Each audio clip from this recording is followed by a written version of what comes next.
नमस्कार दोस्तों, मैं सौरभ केडिगता में स्वागत करता हूं। आज का वीडियो थोड़ा सा इंटरेस्टिंग भी है और टॉपिक थोड़ा सा डिफरेंट भी है। टॉपिक यही कहता है कि स्कूल्स में जितने भी सब्जेक्ट्स हमें पढ़ाए जा रहे हैं उन सारे सब्जेक्ट्स को किस तरह से मैनेज करें, whether we are from class 8, 9th या 10th, बट इतने सारे सब्जेक्ट्स को किस तरह से मैनेज करें, यही सारा आज की वीडियो में हम लोग डिस्कशन करने वाले हैं। आज के वीडियो में मैंने काफ़ी इंपॉर्टेंट और बेसिक पॉइंट्स को डिस्कस किया है एंड आई होप आप सारे पॉइंट्स को ध्यानपूर्वक सुनोगे। तो चलिए शुरू करते हैं। सबसे पहला पॉइंट जो निकल के आता है दैट इज आप कितने समय तक पढ़ने वाले हो, कितने समय तक आपकी सेल्फ स्टडी रहने वाली है। अब पढ़ना यहाँ पर मीन्स सेल्फ स्टडी, जिसमें आपका होमवर्क नहीं आएगा, जिसमें आपका किसी भी टाइप का स्कूल का एक्टिविटी नहीं आएगा। यहाँ पे पढ़ना इज प्योर सेल्फ स्टडी। अगर आप कोचिंग जा रहे हो तो गुड, कोचिंग के अलावा, स्कूल के अलावा आप जो खुद की पढ़ाई करने वाले हो वो कितने टाइम तक करने वाले हो, वो कितने घंटे तक करने वाले हो, ये सबसे पहले डिसाइड करो। जब इतने सारे सब्जेक्ट्स को मैनेज करना है, सबसे पहले टाइम डिसाइड करो कितने देर तक पढ़ने वाले हो। एक टाइम 1 घंटे का है, 2 घंटे का है, हाफ एन आवर का है, 1.5 घंटे का है, जो भी टाइम है, सबसे पहले टाइम को डिफाइन करो। एक बार टाइम डिफाइन कर लोगे तो आप ये डिफाइन कर पाओगे कि कितने चैप्टर्स को मैं उस पर्टिकुलर वीक में कवर कर सकता हूँ या फिर कितने सब्जेक्ट्स को मैं जो है उस पर्टिकुलर वीक में कवर कर सकता हूँ। वो आगे हम लोग बात करेंगे। सबसे पहले आप डिसाइड करो कितने समय तक आप पढ़ने वाले हो, कितना समय आपका सेल्फ स्टडी को आप डेडिकेट करने वाले हो। नेक्स्ट चीज जो निकल के आती है कि स्कूल की पढ़ाई को एनालाइज करो। ना what do we mean by school की पढ़ाई को एनालाइज करो?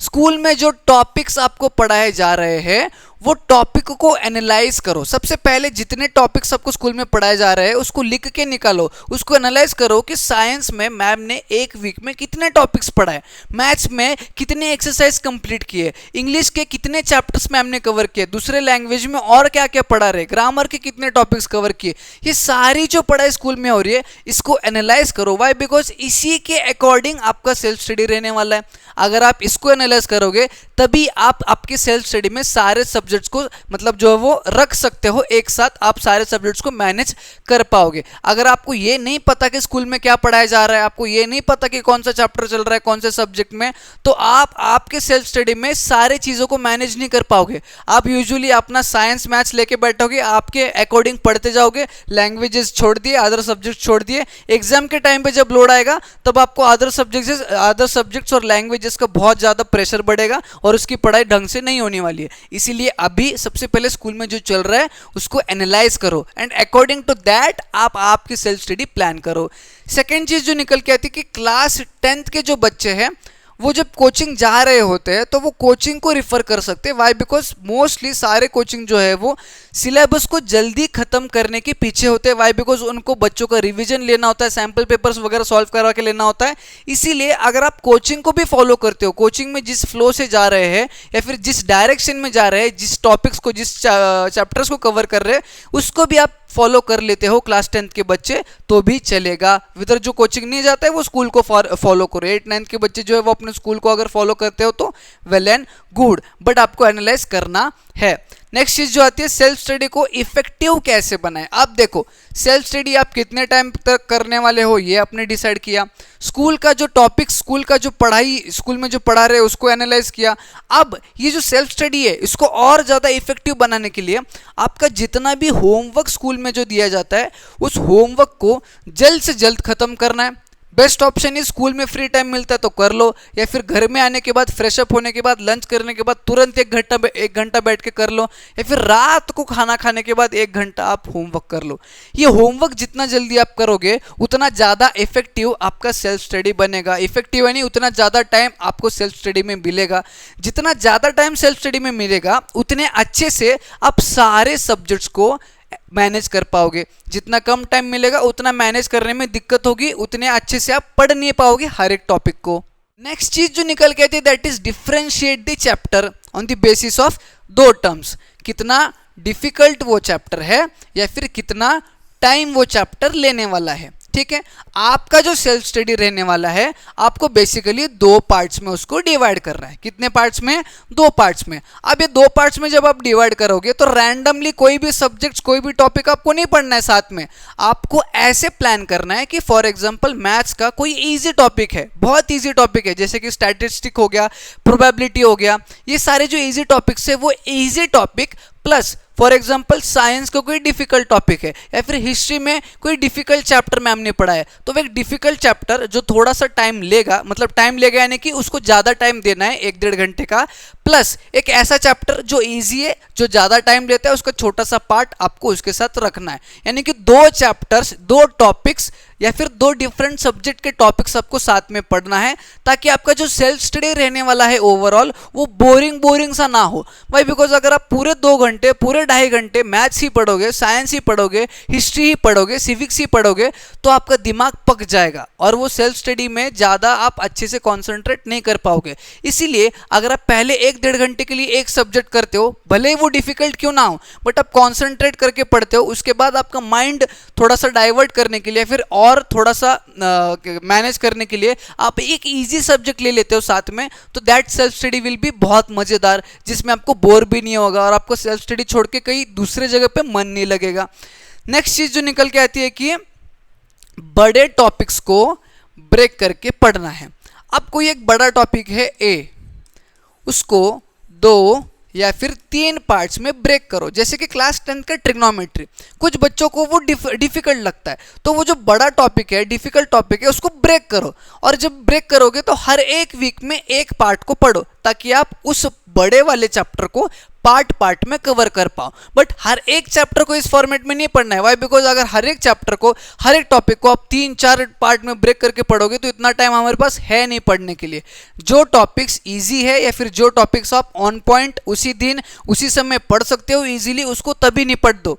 जो टॉपिक्स डिफिकल्ट है उसको ब्रेक करो, हर एक चीज को ब्रेक करने की जरूरत नहीं है।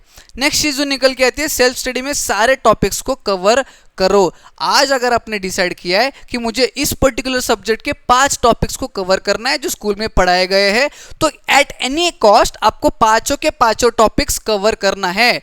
अगर उनमें से 2 टॉपिक्स आपको समझ नहीं आ रहे हैं तो यूज डिफरेंट रिसोर्सेज। यूट्यूब आपका बहुत बड़ा रिसोर्स है ऐसे, या फिर कोई और एक बुक है आपके पास जिससे आपको समझ में आ रहा है, कोई भी रिसोर्स को रिफर करो, बट उन 2 टॉपिक्स को भी उसी दिन कवर करना है।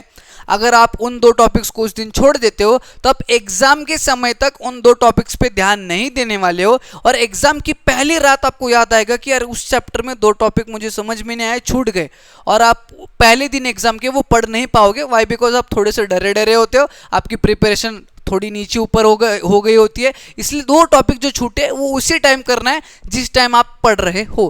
किसी भी टॉपिक को छोड़ना नहीं है। डिफिकल्ट है तो दूसरे दिन जाके अपने क्लास टीचर्स को या फिर आपके कोचिंग के टीचर्स को पूछो, बट 1 से 2 दिन में उस टॉपिक को कवर करना है। अगला जो पॉइंट है दैट इज वीकली प्लान्स बनाओ। अब आपने इतना सब कुछ किया, कितना टाइम पढ़ने वाले ये डिसाइड किया है, आपने चैप्टर्स को डिफरेंशिएट किया, आपने स्कूल की पढ़ाई को भी एनालाइज किया। अब जो है आपको एक्शन करना है, और एक्शन करने से पहले प्लान बनाना जरूरी है। और ये प्लान ऐसे बनाना है जिसमें आप अचीवेबल टारगेट्स को रखो, जो कि आप अचीव कर पाओ। बहुत बड़ा टारगेट नहीं रखना है, ट्रिग्नोमेट्री जैसे चैप्टर मुझे 1 दिन में खत्म करना है, ये इतने अनअचीवेबल टारगेट्स को रखना ही नहीं है। जो अचीव नहीं कर पाओगे उसको रखना ही नहीं है, अचीव जो कर पाओगे उसको रखो। फॉर एग्जांपल ट्रिग्नोमेट्री के पहले एक्सरसाइज में से 10 क्वेश्चंस तो मुझे एट एनी कॉस्ट आज करने हैं। साथ ही साथ साइंस का इस पर्टिकुलर चैप्टर में ये 2 टॉपिक्स को मुझे परफेक्ट करना है, ये 2 टॉपिक्स की बेस पे जितने भी न्यूमेरिकल्स आते हैं उनको परफेक्ट करना है। ऐसे अचीवेबल टारगेट्स रखो ताकि वो आप कवर कर पाओ। और शुरुआत में जब आप करना स्टार्ट करोगे, मतलब प्लान करोगे, टारगेट्स को रखोगे, उसको अचीव करने की कोशिश जब करोगे, थोड़ी सी डिफिकल्टी आप महसूस कर लोगे, बट धीरे धीरे आप सारे टारगेट्स को जो है वो अचीव कर पाओगे। और जिस टाइम पर आप सारे टारगेट्स को अचीव कर पाओगे, that will act like a motivation for next day कि यार कल तो मैंने 10 टॉपिक्स रखे थे, वो सारे के सारे 10 टॉपिक्स मैंने कवर किए, तो आज भी मैं मेरे आज के 8 टॉपिक्स जो है वो कवर कर सकता हूं। अगर आज आपने 8 टॉपिक्स कवर किए तो कल आपका मोटिवेशन रहेगा कि कल मैंने बड़े बड़े 8 टॉपिक्स को कवर किए, तो आज एट एनी कॉस्ट छोटे छोटे 15 टॉपिक्स को कवर कर सकता हूं। इस तरह से जो है वो आपका चलेगा। इसलिए सबसे पहले प्लान बनाओ और अचीवेबल टारगेट्स रखो और उसको अचीव करो। और अगली चीज जो आती है, पढ़ते समय बी स्पेसिफिक। बी स्पेसिफिक यानी अगर आपने डिसाइड किया 2 टॉपिक मुझे पढ़ना है तो वो 2 टॉपिक को पढ़ना ही है। अगर आपको बोर हो रहा है तो टॉपिक को छोड़ के कोई दूसरा सब्जेक्ट नहीं। अगर आपको बोर हो रहा है तो पैरेलली जो अपने सेकंड चीज जो अपने प्लान की थी उसको आप पहले पढ़ो ताकि आपका मूड थोड़ा सा क्लियर हो जाए वो पढ़ने के बाद। बट वो पढ़ने के बाद आपको जो पहला जो छोड़ा हुआ था उसको कवर करना, क्लियर करना इंपॉर्टेंट है। बी स्पेसिफिक यानी जो डिसाइड किया है उसको करना जरूरी है। ये जो छोटी छोटी मैं हैबिट्स आपको बता रहा हूं ना कि बी स्पेसिफिक, जो डिसाइड किया है उस दिन का उस दिन में करो, टारगेट्स रखो, अचीवेबल टारगेट्स रखो। ये जो छोटी छोटी हैबिट्स है ना, ये आगे जो प्रॉब्लम्स आने वाली है ये प्रॉब्लम्स का सोल्यूशन है। वो प्रॉब्लम्स अपने आप रिजॉल्व हो जाएगी। आप ये करते जाओ फॉर 2 महीना 3 महीना, तब आप देखना आपके यूनिट टेस्ट, आपके हाफ ईयरली, आपके फाइनल एग्जाम्स, आपके प्रीलिम्स, प्री बोर्ड्स, बोर्ड्स, इन जो एग्जाम है इन एग्जाम्स में आपके मार्क्स कितने बढ़िया आते हैं और आप कितने अच्छे से अचीव कर पाते हो टारगेट्स को। इसीलिए ये छोटे छोटे जो चीज़ें मैं बोल रहा हूँ इस पर ध्यान देना बहुत ज़रूरी है, इसको फॉलो करना बहुत ज़रूरी है। अगली जो चीज है that is you have to avoid some of the mistakes. कुछ मिस्टेक्स को आपको अवॉइड करना है जब आप ये सारी चीजें कर रहे होते हो। सबसे पहली मिस्टेक है नोट बनाने का मिथ। अब नोट्स बनाने का मिथ क्या होता है? जब कुछ नया सेशन स्टार्ट होता है, फॉर एग्जांपल एक लड़का, एक स्टूडेंट है जो 8th से 9th में आया है। अब 8th में उसने ठीक ठाक पढ़ा है, अच्छे मार्क्स नहीं आए। जब वो 9th में आता है तो उसका मोटिवेशन एकदम हाईएस्ट लेवल पे होता है। तो वो डिसाइड करता है कि देखो मैं ना नोट्स बनाऊंगा। किस प्रकार के नोट्स? Colourful notes. अब उन नोट्स में वो क्या करता है, फॉर एग्जांपल क्लास में फर्स्ट चैप्टर पढ़ा है तो फर्स्ट चैप्टर के पूरे इन डिटेल नोट्स बनाता है, अलग अलग 10-12 तरह के पेन यूज करके नोट्स बनाता है, एकदम रंगी बिरंगी कलरफुल। अब ये वो इसलिए कर रहा होता है, उसको ऐसा लगता है कि ये ऐसे मैं हर एक चैप्टर के, हर एक सब्जेक्ट्स के करूंगा ताकि मैं अच्छे से पढ़ाई कर पाऊं और मेरे मार्क्स अच्छे से आए।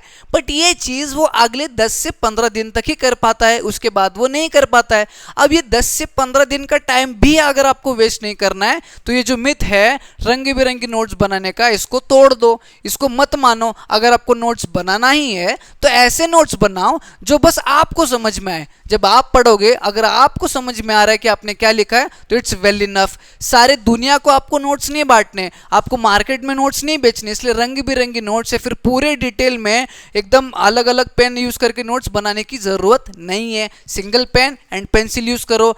करना ही है तो ब्लैक या फिर रेड पेन को, एक एडिशनल पेन को यूज करो हाईलाइट करने के लिए। बट ऐसे डिफरेंट पेन्स को यूज करना, शीट्स में बनाना, उसको स्टेपल अप करके रखना, फाइल्स में रखना, ये सारी चीजें नहीं होगी। वो फाइल्स में रखने से मैनेज भी नहीं होगा। इसलिए सादा नॉर्मल नोट्स बनाओ अगर बनाना है जिससे आपको समझ में आए। नेक्स्ट चीज जो निकल के आती है लैंग्वेजेस को अवॉइड करना। अब ये मिस्टेक जो है वो मैं हर एक स्टूडेंट के लिए नहीं कह सकता, क्योंकि कुछ स्टूडेंट्स ऐसे भी है ना जो लास्ट के 1 महीने में भी लैंग्वेजेस को पढ़ के एकदम फोड़ देते हैं, बहुत बढ़िया मार्क्स आ जाते हैं। एग्जाम के 2 वीक्स पहले लैंग्वेजेस स्टार्ट करेंगे पढ़ना और एग्जाम्स में उनके लैंग्वेजेस के पेपर बहुत बढ़िया जा चुके होते हैं। बट ये चीज़ हर एक बच्चों को अप्लाई नहीं होती है, क्योंकि आज मैं देखता हूँ तो ऐसे भी कुछ बच्चे हैं जो मराठी और हिंदी जैसे लैंग्वेजेस में, इंग्लिश जैसे लैंग्वेजेस में प्रॉपरली सेंटेंस फॉर्म नहीं हो रहा है उनसे। तो हाउ कैन वी एक्सपेक्ट कि इतना बड़ा सिलेबस वो कवर कर लेंगे? तो ऐसे बच्चे जिनको डिफिकल्टी हो रही है, बुरा नहीं मानना है हमें हर रोज के बेसिस पे लैंग्वेजेस पर ध्यान देना है। निगलेक्ट नहीं करना है उन बच्चों की तरह जिन्हें सब कुछ आता है। वो बच्चे हैं जिनको सब कुछ आता है, फिर जिनको लैंग्वेजेस में दिक्कत नहीं होती है। आपको अगर दिक्कत हो रही है तो आपको डे 1 से उस पर ध्यान देना है, डे 1 से उस पर्टिकुलर लैंग्वेज को पढ़ना है। बट लैंग्वेजेस को अवॉइड मत करना। समझ में आ गया? This is my personal opinion कि लैंग्वेजेस को अवॉइड मत करना। Whether you are from class 10th 9th या 8th, किसी भी क्लास के हो, लैंग्वेजेस को अवॉइड मत करना। प्रैक्टिस करते रहना ताकि आपका बेस्ट निकले उस पर्टिकुलर लैंग्वेज में, उस पर्टिकुलर लैंग्वेज के पेपर में। नेक्स्ट पॉइंट कहते हैं कि एंजॉय ना करने का मिथ। अब बच्चे बोलेंगे कि सर इतना टाइट शेड्यूल आपने दिया है ना, 2 घंटे का कोचिंग होता है, फिर 2 घंटे का सेल्फ स्टडी बोला है, फिर 1 घंटे का मेरा ये है होमवर्क है, 6-7 घंटे स्कूल में रहता हूँ मैं। इतना सब कुछ करने में मेरा एन्जॉयमेंट जो है वो मिस हो रहा है। यानी कि मैं क्लास 8 में हूँ, क्लास 9th में हूँ या क्लास 10th में हूँ, मेरा एन्जॉयमेंट खत्म है। ये सबसे बड़ा मिथ है। आपको एन्जॉय करना, आपको टाइम स्पेंड करना अपने फ्रेंड्स के साथ, फैमिली के साथ बहुत ज़रूरी है। जब आप एन्जॉय करोगे, जब आप आधे घंटे के लिए 1 घंटे के लिए खेल के आओगे, आधे घंटे के लिए म्यूजिक सुनोगे, 1 घंटे के लिए म्यूजिक सुनोगे, जो कुछ भी आपको पसंद आ रहा है जब आप वो करोगे तभी आप अपने सेल्फ स्टडी में कॉन्सेंट्रेट कर पाओगे। क्योंकि पहले ही आपका मूड ऑफ हुआ होता है पूरे दिन, मतलब जो फर्स्ट हाफ में आपका जो स्कूल हुआ है उसमें आपका पहले ही मूड ऑफ है। वाई? बिकॉज बहुत बहुत सारे लेक्चर्स हुए, बहुत सारा पढ़ा है आपने, बहुत सारे लिखा है, उसके बाद अगर कंटिन्यूसली सेल्फ स्टडी के बाद कोचिंग के बाद होमवर्क करोगे तो किसी में भी ध्यान आपका नहीं बटने वाला है। इसलिए एंजॉयमेंट के लिए थोड़ा सा टाइम रखना जरूरी है। दैट थोड़ा सा टाइम कैन बी आधा घंटा या 1 घंटा, डिपेंड्स ऑन द स्टूडेंट। आधा घंटा खेलने जाओ, नीचे फ्रेंड्स के साथ जाओ, अगर आपको मोबाइल गेम्स पसंद है वो खेलो, म्यूजिक पसंद है तो वो देखो, कोई ऐसा वीडियो यूट्यूब पे देख रहे हो जो आपको एंटरटेन कर रहा है, that will also go, but enjoy करना इज इंपॉर्टेंट, जिससे आप कॉन्सेंट्रेट कर पाओगे अपने सेल्फ स्टडी में। नेक्स्ट चीज जो निकल के आती है, सेल्फ स्टडी ब्रेक्स लेने का मिथ। अब स्टडी ब्रेक्स लेने का मिथ इज लाइक, आपने ये तो सुना होगा कि वो पोमोडोरो मेथड आप बहुत सारे बच्चे फॉलो कर रहे होते हैं, जिसमें ये बताया जाता है कि आधे घंटे का या फिर 40 मिनट का एक स्लॉट रखो, उसके बाद 5 मिनट का ब्रेक ले लो, फिर उसके बाद 40 मिनट पढ़ो, फिर 5 मिनट का ब्रेक ले लो। अब ये जो 5 मिनट का ब्रेक है, दिस 5 मिनट का ब्रेक डजंट मीन कि 40 मिनट पढ़ने के बाद 5 मिनट के लिए मोबाइल हाथ में ले लिया, नहीं। अगर आप आपका मोबाइल फोन, आपका लैपटॉप, आपका टेलीविजन ऑन कर लेते हो उस पर्टिकुलर 5 मिनट में, तो वो आपका 5 मिनट 15 मिनट में कन्वर्ट हो जाएगा, 20 मिनट में कन्वर्ट हो जाएगा। इसीलिए उस 5 मिनट में अगर आपको कुछ भूख लगा है तो थोड़ा सा खा लो, फ्रेश हो लो, वॉशरूम जाना तो वॉशरूम जाओ, अगर कुछ भी नहीं है तो बुक्स वुक्स सब कुछ बंद करके शांति से बैठो, आपके दिमाग को थोड़ा सा शांति दो। This is what we mean by study breaks. Study breaks doesn't mean कि पबजी खेल लिया, BGMI खेल लिया 5-10 मिनट के लिए, या फिर यूट्यूब पे 2 वीडियो देख लिए, या फिर टेलीविजन पे कोई एपिसोड देख लिया। ये सारी चीज ये 5 मिनट में नहीं होने वाला है, या फिर ये सारी चीज ये स्टडी ब्रेक्स में आपको नहीं करना है।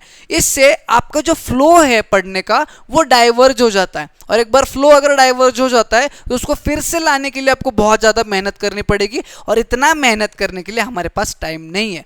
2 घंटे पढ़ रहे हो तो अच्छे से कॉन्सेंट्रेट करके फोकस दे के पढ़ो। लेना है ब्रेक 5-10 मिनट का तो शांत पूर्वक वहीं पे बैठो, बुक्स वगैरह बंद करके सोचो, शांति से बैठो। मेडिटेशन करना है तो वो करो, this can be your good break.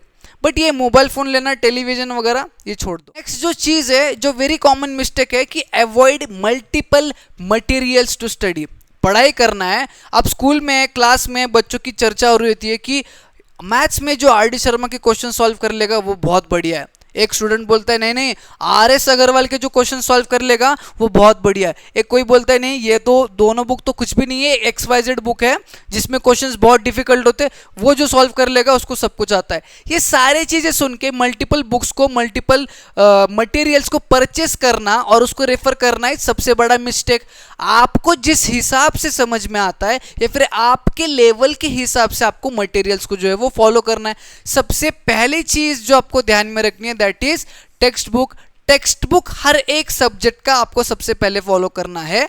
अगर टेक्स्ट बुक में जो दिया है वो समझ में नहीं आ रहा है तो एक ऐसा मटेरियल चूज करें जिससे आपको समझ आए, वो भी एक ही मटेरियल, 10 अलग अलग मटेरियल लाने की जरूरत नहीं है, एक ही material. For example CBSE class 10th का NCERT जो है साइंस का, अगर बच्चों को उसमें से समझ में नहीं आ रहा है तो दे कैन रेफर एस चांद जिसमें इजी लैंग्वेज में पढ़ाया गया है साइंस। बट ये बात नहीं होता है कि NCERT समझ में नहीं आ रही तो हाई लेवल के 5 अलग अलग बुक्स लाके रखें ताकि सब कुछ समझ में आए, नहीं, जिससे आपको हर एक टॉपिक में कंफ्यूजन पैदा होने वाला है। इसलिए एक बुक को रेफर करो टेक्स्ट बुक के बाद जिससे आपको समझ में आए। मैथ्स की अगर बात करूं तो टेक्स्ट बुक्स के सारे क्वेश्चंस को पहले सॉल्व करो, उसके बाद अगर आपको टाइम है, अगर आप कर सकते हो तो अदर बुक्स के बारे में सोचो। स्टेट बोर्ड्स के बच्चे जो है वो सबसे पहले टेक्स्ट बुक्स को ही ध्यान दो, इवन दो CBSE वाले NCERT is God for you. उसके बाद अगर आपके पास टाइम है यू कैन डू, देन आप RD शर्मा के लिए जाओ। सबसे पहले ही दिन RD शर्मा लेके बैठना इज सबसे बड़ा मिस्टेक। बाकी के सब्जेक्ट्स में भी सबसे पहले आपको टेक्स्ट बुक रेफर करना है, अगर इसमें से नहीं हो रहा है तो कोई अदर रेफरेंस बुक को रेफर कर सकते हो जिसमें से आपको समझ में आ रहा है। बट एट ए टाइम सारे मटेरियल्स को रेफर नहीं करना है। लास्ट चीज जो निकल के आती है दैट इज सेल्फ इवेल्युएशन करते रहे। अब जो भी सारी चीजें मैंने डिस्कस किए उसके अकॉर्डिंगली आप सारे सब्जेक्ट्स को मैनेज भी कर पा रहे हो, बट आप सही से मैनेज कर पा रहे हो या नहीं ये जानने के लिए आपको सेल्फ इवैल्यूएशन करना पड़ेगा। जैसे कि 20 मार्क्स का, 30 मार्क्स का एक वीकली टेस्ट अगर पॉसिबल होता है एवरी संडे को अगर आप दे सकते हो हर एक चैप्टर का, हर एक सब्जेक्ट का, so that would be an best option. Why? Because उससे आपको पता चलेगा कि जिस तरह से आप पढ़ रहे थे, एक वीक में आपने 3 चैप्टर्स खत्म किए 3 सब्जेक्ट्स के, तो वो कितने बढ़िया तरीके से आपने खत्म किए ये आपको पता चलेगा इस पर्टिकुलर सेल्फ इवैल्यूएशन टेस्ट से। अगर ये टेस्ट आपको ऑफलाइन मार्केट में कोई बुक के थ्रू मिलता है या फिर ऑनलाइन किसी सोर्स से अगर मिलता है तो that would be an best option. But self evaluation test या फिर सेल्फ इवैल्यूएशन करना इज वेरी इंपॉर्टेंट। इसमें 2 चीज़ें होगी। सबसे पहले तो जो आपने पढ़ा है उसकी आप रिवीजन करोगे, which is very important for you guys. और रिवीजन करने के बाद आप वो टेस्ट या फिर जो भी आप इवैल्यूएशन टेस्ट दोगे उससे आप जज कर पाओगे कि ये रिवीजन या फिर वो पढ़ाई आपने कितने बढ़िया तरीके से की। अगर नहीं तो कितने गलतियां आपने की, उन गलतियों को आप आगे वाले आने वाले टाइम में सुधार पाओगे। समझ में आ गया? तो ओवरऑल ये समझ के चलिए कि सारे सब्जेक्ट्स को अगर आपको मैनेज करना है तो 2 इंपॉर्टेंट चीज़ों की तो बहुत ज़्यादा ज़रूरत है, डिसिप्लिन एंड कंसिस्टेंसी। कितना ही बुद्धू बच्चा क्यों ना हो, कितना ही एवरेज स्टूडेंट क्यों ना हो, अगर डिसिप्लिन और कंसिस्टेंसी इन 2 फैक्टर्स पे अगर वो बिलीव करता है और इन 2 चीज़ों को अगर वो फॉलो करता है तो वो भी एक बढ़िया स्टूडेंट बनेगा विद द टाइम। डे 1 में, 1 वीक में, 2 वीक में नहीं होगा ये सारे रिजल्ट्स, आपको टाइम देना पड़ेगा। आपको वही चीज़ रिपीटेटिव मोड में 2-3 महीने के लिए करना पड़ेगा, 6 महीने के लिए करना पड़ेगा, 1-2 साल के लिए करना पड़ेगा, तब जाके आपका आउटस्टैंडिंग रिजल्ट जो है वो आने वाले हैं। आई होप आपको आज का वीडियो पसंद आया होगा। सारे पॉइंट जो भी डिस्कस किए वो समझ आ चुके होंगे। अगर पसंद आया है तो एक लाइक जरूर करना, वीडियो को ज़्यादा से ज़्यादा बच्चों में शेयर करना, नहीं हो तो चैनल को सब्सक्राइब करके जाना। हम मिलेंगे न्यू वीडियो में।